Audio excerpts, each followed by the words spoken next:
अस्सलाम वालेकुम। मैं हूं शायान और जैसे कि आपने वीडियो का टाइटल पढ़ा होगा कि can you afford your fee in America as an international student. अब ये क्वेश्चन मुझसे बार बार इंस्टाग्राम डीएम में पूछा गया है कि अमेरिका की कंडीशन क्या है, आप आकर कुछ अपना कर सकते हैं या आपको अपनी फैमिली पर ही डिपेंडेंट होना पड़ेगा।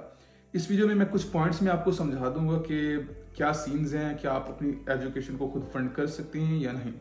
अब देखिए, अमेरिका में पढ़ने के लिए हर कोई आना चाहता है। America is land of dreams और यहाँ पर इतनी ज़्यादा अपॉर्चुनिटीज़ हैं और ये एक हर किसी का ड्रीम होता है कि यहाँ पर आके पढ़े और यहाँ पर सेटल हो। अब जहाँ पर बात आती है कि क्या आप अपनी एजुकेशन को खुद फंड कर सकते हैं या नहीं। अब यहाँ इसके पहले दो पॉइंट्स बनते हैं, क्या आप बैचलर के लिए आ रहे हैं या क्या आप मास्टर्स के लिए आ रहे हैं। अब फर्स्ट ऑफ ऑल जो बच्चे बैचलर के लिए आ रहे हैं उनको ये है कि अगर वो पाकिस्तान से ही उनको स्कॉलरशिप मिल जाती है फुली फंडेड, जो कि बहुत रेयर सीन्स है। अगर आपके सेट में बहुत अच्छे स्कोर हैं, आपके आइल्स में बहुत अच्छे स्कोर हैं, तो आपके इंटर और एफएससी में ओए लेवल्स में बहुत अच्छे स्कोर हैं, तो आपको मिल जाती है स्कॉलरशिप, लेकिन बहुत मुश्किल होता है। बट अगर आप खुद फंड करके आ रहे हैं तो आपके पास सबसे अच्छा ऑप्शन है, आप कम्युनिटी कॉलेज ट्रांसफर ले लें। अब क्योंकि यूनिवर्सिटीज़ की जो फीस रेंज होती है वो होती है 10 से $35,000 पर सेमेस्टर के दरमियान, जो कि अफोर्डेबल नहीं होती हर किसी के लिए। एलीट क्लास है वो अफोर्ड कर सकती हैं, लेकिन अगर एक अपर मिडिल क्लास या मिडिल क्लास के बच्चे आते हैं तो वो यहाँ पर वो फी अफोर्ड नहीं कर सकते। अब अगर आप कम्युनिटी कॉलेज ट्रांसफर ले लेते हैं तो कम्युनिटी कॉलेज की जो ईयरली फी है वो $5,000 से $12,000 $15,000 के दरमियान ईयरली आपको फी पड़ती है। अब कुछ ऐसे भी कम्युनिटी कॉलेज हैं कि अगर आपको उस कॉलेज के अंदर ऑन कैंपस जॉब मिल जाए तो आपकी वो फी बहुत ज़्यादा रिड्यूस हो जाती है। लाइक मेरे कॉलेज में अगर आपको ऑन कैंपस जॉब मिल जाती है तो आपकी सेमेस्टर की फ़ी अराउंड $3500-4000 पर सेमेस्टर जाके पड़ जाती है। लेकिन वो सेम फी अगर आपको ऑन कैंपस जॉब नहीं मिलती तो वो $8000 $7500 पर सेमेस्टर बनती है। तो एक आपको इस वजह से आपको स्मार्ट होना पड़ेगा, आपको देखना पड़ेगा कि आप अगर कम्युनिटी कॉलेज में ट्रांसफ़र ले रही हैं तो क्या ऐसी कोई पॉलिसी है और आपने उस पॉलिसी के साथ अपडेट रहना है और आपने ऑन कैंपस जॉब पे फोकस करना है। अब ये हर कम्युनिटी कॉलेज में नहीं होता, ये किसी कम्युनिटी कॉलेज में होता है। तो आपने अपनी कॉलेज और यूनिवर्सिटी की चॉइस को बहुत अच्छे से देखना है। बैचलर वालों का ये है कि वो फिर 2 साल कम्युनिटी कॉलेज पढ़ लें, उसके बाद वो ट्रांसफर ले लें यूनिवर्सिटी के अंदर। अब जब तक कोई कम्युनिटी कॉलेज पढ़ रहे हैं अपनी सेविंग्स भी करते रहें और आराम से फिर किसी अच्छी सी स्टेट यूनिवर्सिटी में चाहे वो चले जाएं और अपनी बैचलर कंप्लीट कर लें। तो ये हो गया बैचलर वालों के लिए। अब बात आती है मास्टर्स वालों के लिए। तो मास्टर्स वालों को मैं ये कहता हूँ कि अक्सर जो मुझसे पूछते हैं कि सेम बात, अगर आप फुली फंडेड स्कॉलरशिप पे आ रहे हैं या आप खुद अपने आप को फंड करके आ रहे हैं। अगर आप अपने आप को फंड करके आ रहे हैं तो मैं ये कहता हूँ कि यार आप कोशिश करें कि आपके पास कम से कम 1 साल की फी आपसे हो जाए। थोड़ी बहुत कम हो कोई मसला नहीं है, लेकिन 1 साल की फीस हो तो बहुत अच्छा हो जाएगा। अब ये भी उनके पास ऑप्शन होता है कि वहाँ पर आके वो असिस्टेंटशिप और टीचर असिस्टेंटशिप इस पे वो फोकस करें। अब उसका ये फ़ायदा होता है रिसर्च असिस्टेंटशिप की अगर उनको अपॉर्चुनिटी मिल जाती है तो एक तो उनकी ट्यूशन फी बहुत रिड्यूस हो जाती है, कहीं कहीं यूनिवर्सिटीज़ में वो फी भी रिड्यूस हो जाती है और साथ आपको स्टाइपेंड में मिलता है। तो मास्टर्स वाले इस वजह से अपनी फीस को रिड्यूस कर सकते हैं। और भी अपॉर्चुनिटीज़ ये हैं कि वो वहाँ पर कोल्ड ईमेलिंग करें प्रोफेसर्स को और फुली फंडेड स्कॉलरशिप के लिए ट्राई करें, वो अपनी तरफ से मेहनत करें।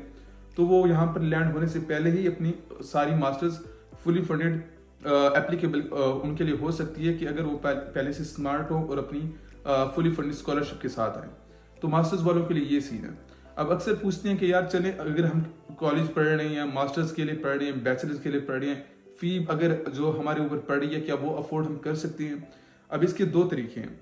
एक तो आपको ऑन कैंपस जॉब जो कि आपको लीगली अलाउड है 20 आवर्स पर वीक। अब उससे आपके कितने पैसे बनते हैं ये पूछा जाता है। अब जो अगर आपको 20 आवर्स पर वीक अगर आप करते हैं तो आपको आपके जो पैसे बनेंगे वो 9 से लेके $1300-1400 आप एक मंथ के बना सकते हैं।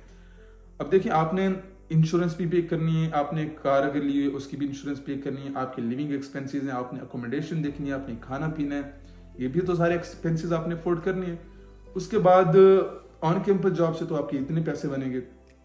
अब जो लोग ऑफ कैंपस जॉब करते हैं जो लीगली अलाउड नहीं है, और ना ही मैं किसी को इनकरेज कर रहा हूँ, but I am telling you कि जो लोग ऑफ कैंपस जॉब करते हैं वो कितना कमा लेते हैं। देखें, off campus under the cash जो कि लीगली अलाउड नहीं होता, लोग रेस्टोरेंट में करते हैं, कोई गैस स्टेशन में करता है, अब वो बना लेती हैं per month, you know it range from people to people, like $2000 से $3000 पर मंथ बना लेती हैं।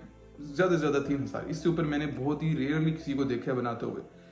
अब अगर आप बैचलर के लिए आए हुए हैं और यूनिवर्सिटी पढ़ने, तो भाई आप नहीं कर सकते अफोर्ड फी, आपको फिर फैमिली की हेल्प चाहिए, वो आपको पैसे भेजे और फिर जाके आप अफोर्ड कर सकते हैं। हाँ, अगर आप कम्युनिटी कॉलेज पढ़ रहे हैं तो आप ऑफ कैंपस या ऑन कैंपस दोनों करते रहे हैं, ऑन कैंपस कर रहे हैं और आप कोई आगे फ्रीलांसिंग कुछ कर रहे हैं तो मे भी आप अफोर्ड कर सकते हैं।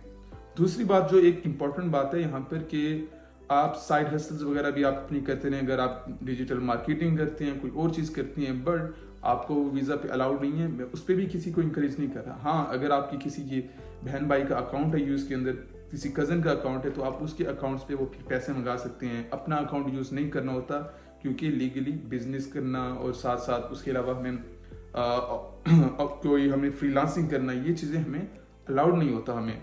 तो पहली बात ये सारी मैंने चीज़ें क्लियर कर ली। ऑन कैंपस जॉब आपने देखनी है, वो सबसे बेहतरीन है। ऑफ कैंपस अगर करनी है, आपकी अपनी मर्जी है, लीगली अलाउड नहीं है।